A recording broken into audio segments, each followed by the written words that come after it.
Mental illness. It is one of the #1 killers of people all over the world, and yet we still don't understand it. Suicide is the 10th leading cause of death in the United States, and 1 in 5 people deal with mental illness of some kind. The worst part about mental illness is the fact that it is silent but deadly. But what if it doesn't have to be silent? Every survivor of mental illness has a unique and incredibly important story that needs to be told. I am Derrick Weber. I have generalized anxiety disorder and major depressive disorder. I think the major indicator that I was suffering from some kind of mental illness, I wasn't told that that was what it was called at the time, but the first sign something was really wrong was by the age that most kids had stopped crying, when I was really frustrated, that was still my body's defense mechanism. Whenever a lot of kids would be happy and enjoying things, I would be sad, something else would be bothering me that just didn't quite get on everybody else's nerves. My parents, specifically my mother, were very concerned about me in that regard, but my mother was really in my face about that I needed some kind of help, things that I just didn't understand at the time, but that there were people that could help me, that talking about my problems to people, taking medication, and that could happen, and that all led to me going to one of the small offshoot portions of a hospital and seeing services in a nearby city for a few years, tailing out of elementary school into middle school. I had motivation to do things, but I would never feel accomplished. That would never be a part of why I would go and do things, like a sense of completeness or accomplishment. I didn't make too many friends, mainly because I was just different from them in ways that, again, I couldn't quite explain at the time. When I was 12, my father passed away, and both financially, emotionally, and with every other kind of little problem that pops up growing up, I found myself either alone or afraid to ask for help, because the help just wouldn't be there. I am Mike Kirsch, and I have clinical depression. Whenever I was in 5th grade, I started to notice that instead of feeling nothing in my off times, I was just constantly down. Even whenever I was happy, I really wasn't. It was just always being down. My upbringing was fairly normal, you know. Dad works 5 to 9, Mom stays at home, takes care of the kids, helps with homework, makes dinner. Didn't have a whole lot of friends in school, but you know, I made do. Stuff just kept getting worse and worse, and I didn't officially get diagnosed until the 8th grade.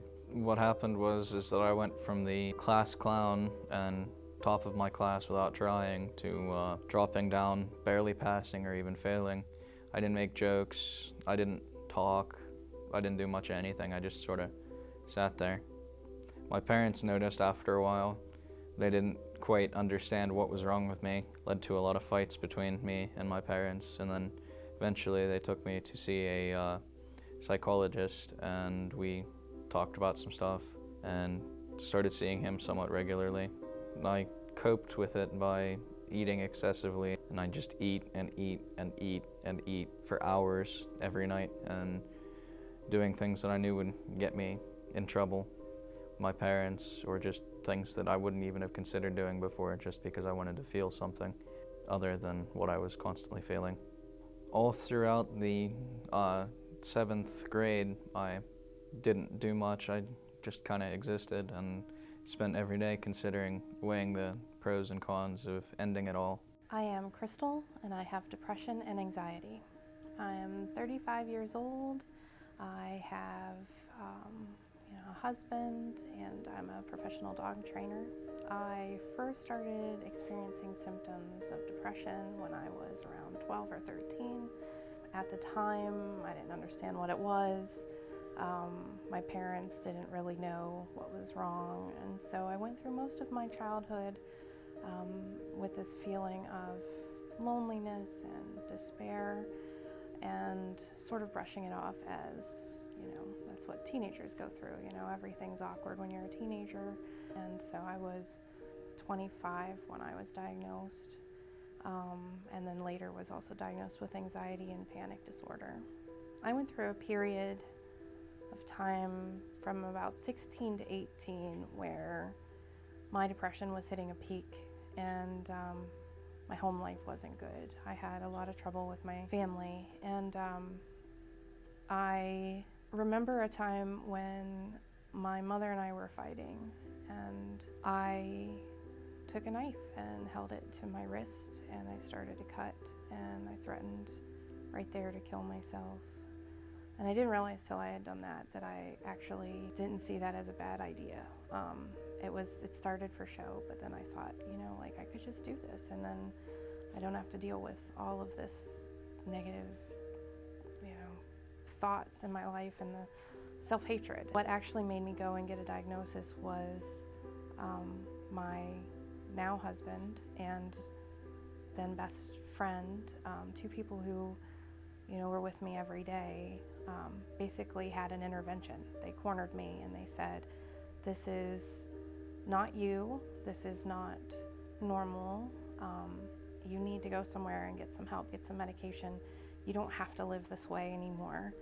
And they sort of dragged me to the doctor, which I consider to be probably the best day of my life, because it released me from any doubt that I had that, I was just a terrible person. Now I had a diagnosis and I could take control of that.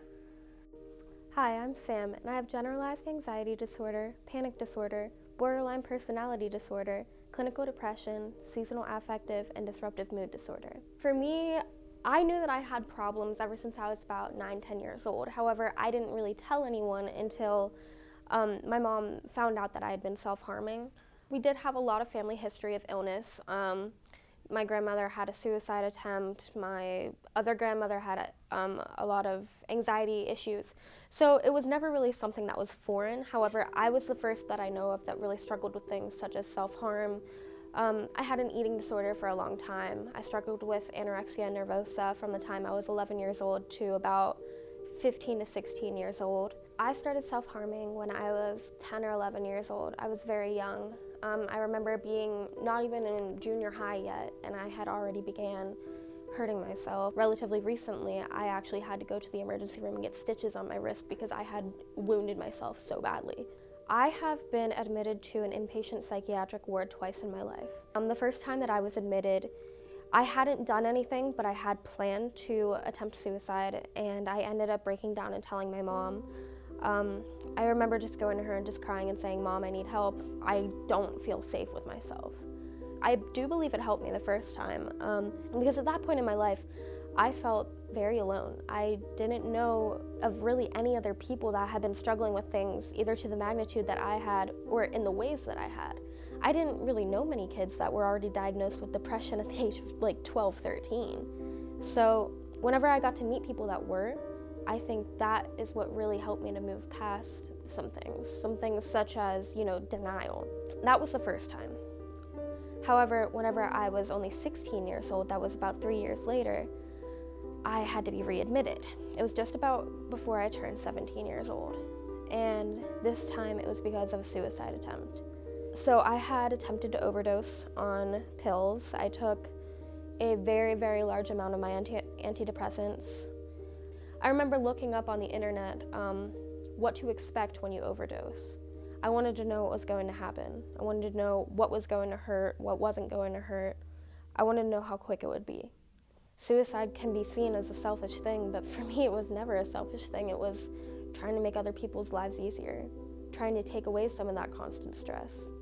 I was shaking and my head was pounding, but I didn't pay attention to any of the physical pain. All I could think about was how stupid I was and the magnitude of what I had just done to my family. I just wondered, is this my life? I see kids around me everywhere that seem happy. Kids that don't struggle every single day. I mean, they do maybe, but not to the magnitude where they literally think about killing themselves so often. I mean, I thought about it every day at some point. And it feels like it's not fair, because it's something that I can't really help. And so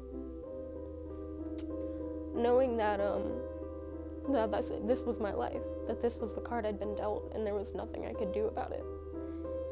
Suicide doesn't get rid of the pain, it transfers it to those that you love. And I can't do that. I love my parents too much, and I'm sorry. And I love my sister too much to watch them torn apart by something that didn't have to happen. Mental illness is a monster. As hopeless as this monster can make you feel, it doesn't have to hold you down. It is a struggle, but no matter how difficult it is, it doesn't have to stop you from living your life. I think that if I could go back, tell my past self or any younger version of myself, what I would say to them is talk about it, get help, see who around you cares about you that you could trust with knowing those things about you. A few important things to note about dealing with mental health problems is a lot of the time those problems get in the way of getting help for those problems. Someone with a broken leg can reasonably tell themselves, I need help, and go to the doctor and get a cast and, get pain medication and the proper procedures done and instructions on how to care for it. Somebody with an anxiety disorder or depression oftentimes can't, and they need somebody else to help them. So because the issues themselves are sometimes making people resistive to treatment, I think it's important to try to get your friends or people that you know, love, or care about. If they have these problems, it's equally important to make sure they get help as it is for you to get help if you suffer from those issues. Now, I'm not in any way, shape, or form considering ending my life, which is a positive thing. I still feel depressed from time to time. It hits me at random points, but it's not as overpowering as it was before. Gradually, things got better. And then I started branching out again, being social again. I joined a band, and that helped out, hanging out with some awesome people who like the same kind of music as I do, making music. Life does get better, things do get better. One of the best things that I think has helped me cope and that keeps me going today is that I've learned to recognize when my depression's getting worse and say something to somebody. I treat it like an illness, which it is, and I say, okay, so today I'm a little depressed, just as though I would say today I'm a little congested, and then I treat the symptoms, and then I get through it.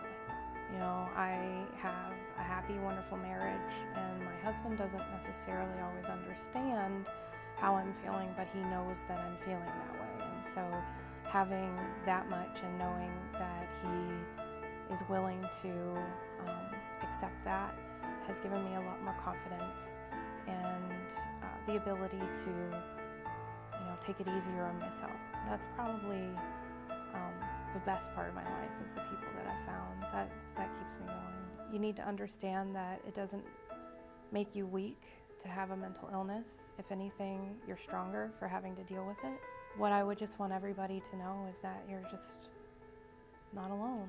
There are so many people out there that understand exactly what you're going through, and you can talk to them. Depression doesn't have to be this weight on your shoulders that just completely destroys you. I mean, it's always going to be there. It's going to be holding you back at least a little bit. But I'm trying to take that now and use it as a motivating force. I'm trying to take that now and use it as something to drive me forward, something to make me... I want to have a story that I can tell other people, that I can tell kids who struggle like I did, who struggle like I do every day. And I want to be an example for them, I want them to be able to look at me and say, she did it. Maybe I can too. It's hard to know that you're never gonna actually win the battle. It's not a winning battle. It can be a losing battle, but it doesn't have to be. But it's a battle, nonetheless. We aren't crazy. We aren't just, a lost cause. We're not. We're people. And we have so much potential, but we can never reach it if we do this alone. And that's what we need. We need support. If you fear depression, you're never gonna be able to combat it. You can't fear it. You have to take it to heart, and you have to say, this is what I have, and I'm gonna battle it. This is what I have, and I'm gonna overcome it. Because you can't get over something that you fear. Maybe you, like so many others, are struggling with mental illness. Maybe you do feel alone, and maybe you're afraid to speak out because you are unsure of how your friends and family will react. Just know that there is help available, and there is hope. I am Derrick Weber. I am Mike Kirsch. I am Krystle. I am Sam Palmer, and I'm not alone. I am not alone. I am not alone. I am not alone. You are not alone.